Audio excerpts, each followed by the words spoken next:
Radio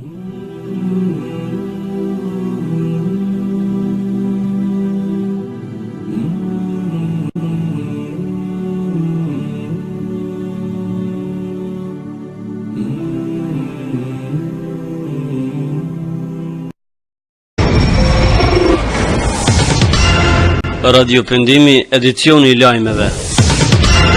Përshëndetje të nderuar dëgjues, ky është edicioni qendror I lajmeve I orës 16 në Radio Pendim.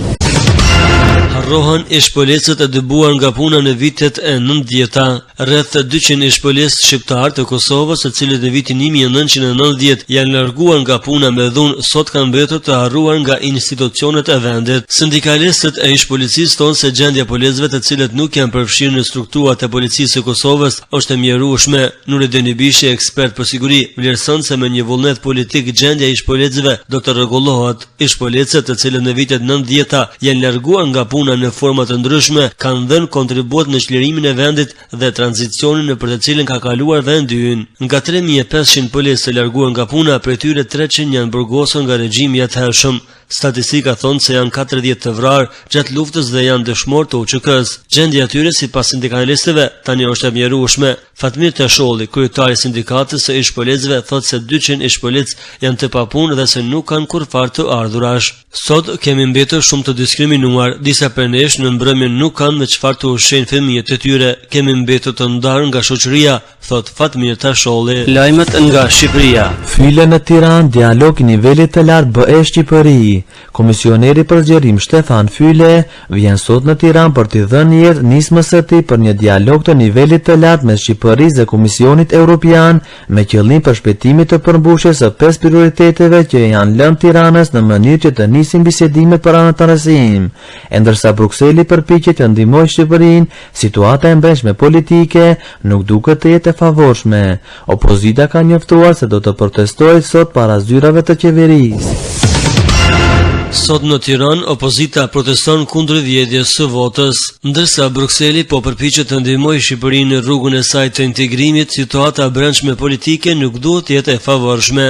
Ndërsa Tiranën sot do ta vizitoj komisioneri për zhvillim të Bashkimit Evropian Stefan Fyle, opozita ka njoftuar për sot një protestë që do të zhvillohen përpara godinës së qeverisë. Kreu I PD-s, Lulzim Bashau, ka lënë takim qytetarëve në orën 14 para selisë së PD-s për të u bashkuar marshimit të protestës kundër vjedhjes së votës. Në një deklaratë për media, Lulzim Bashau bëri thirrje qytetarëve të I vënë frej palishmërisë dhe arbitretit të dyshes Rama dhe Meta. Lajmet rajonale. Kryqi gjigant prej 33 metrave në aeroportin e Shkupit. Këshilltarët e komunës së aerodromit në Shkup kanë dhënë leje që të ndërtohet një kryq ortodoks I lartë 33 metra në udhëkryqin mes bulevardit Serbia dhe Brigada e 3. Vendimin e kanë votuar këshilltarët komunal të Partisë Maqedonase në pushtet, kurse ata të LSDM-s kanë votuar të përmbajtur njoftojnë zhurmal. Në këtë vendim, në fakt është lejuar ndërtimi dhe vendi ku do të ndërtohet, pasi kryqin do ta ndërtojë Kongresi Botëror në Maqedonas, në krye me Todor Petrov nëpërmjet donacioneve. Ndryshe, komuna e aerodromit I ka penguar qytetarë shqiptar musliman që jetojnë në këtë komunë që të ndërtojnë një xhami,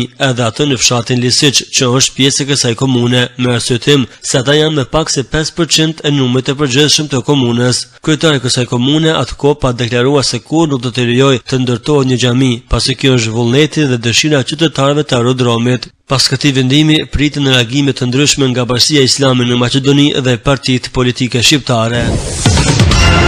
Turqia ndihma humanitare në Filipinë. Turqia po përgatitet për të dërguar mbi 90 ton ndihmë humanitare në Filipine pasi vendi u godit nga tajfuni Haiyan. Filipinët po luftojnë për të rimarrë situatën në kontroll, ndërsa numri I të vdekurve vetëm sa po rritet. Departamenti I menaxhimit të emergjencave turke njoftoi se Turqia fillimisht do të dërgojë tenda, batanie, mjete higjienike dhe mjete ushqimore.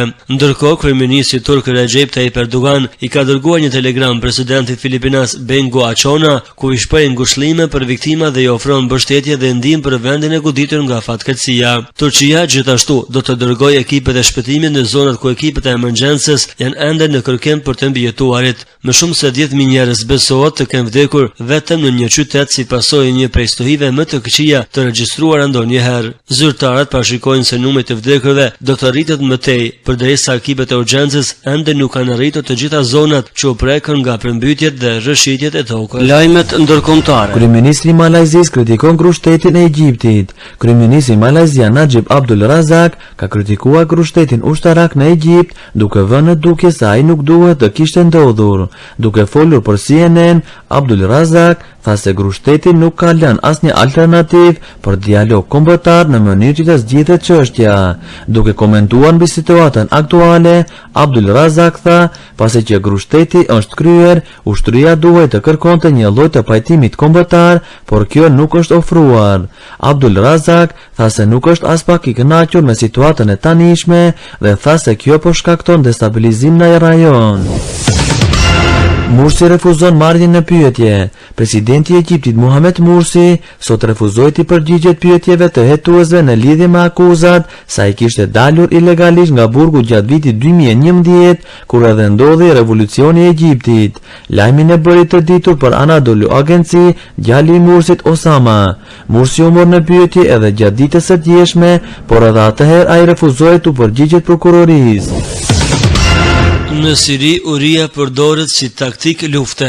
Megjithse është ndaluar nga ligjet e luftës, ushtria siriane masovikisht po rrethojnë zonat e kundërshtarit me synimin final të shpërtallimit përmes urisë, duke bllokuar qarkullimin e ushqimeve apo duke bombarduar të mbjellat. Një zyrtar i sigurisë së regjimit në Siri e quajti atë fushatë e urisë deri në dorëzim. Bllokimi i ushqimeve dhe ilaçeve duke ndaluar hyrjen dhe daljen e njerëzve nga zonat e rrethuara të Sirisë. Forcat besnike ndaj diktatorit Bashar Assad kanë përdorur rrethimet e pjesme për të shkullur forcat opozitare nga zonat e banuara përgjatë luftës civile, por një ashpërsim i bllokadeve gjatë kohës së fundit në zonat përreth kryeqytetit po shkakton vdekje nga uria, thonin mjekët dhe banorët e këtyre zonave.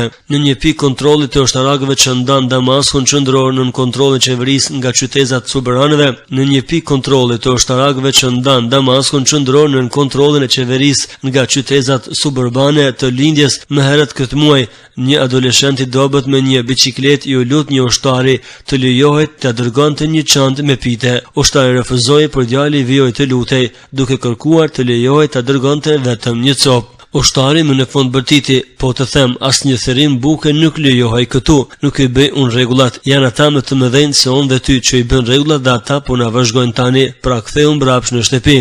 Populli sirian po vazhdon të përballet me krizë ushqimore dhe shëndetësore.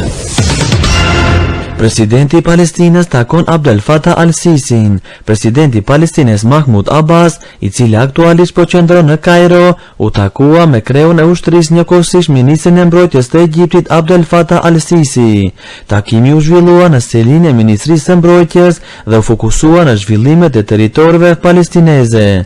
Abbas mbërriti në Kairo të shtunën për një vizitë 3 ditore, gjatë së cilës ai pritet të takohet edhe me kreun e përkohshëm të grushit të shtetit Adli Mansur dhe ministrin e jashtëm Nabil Fahmi.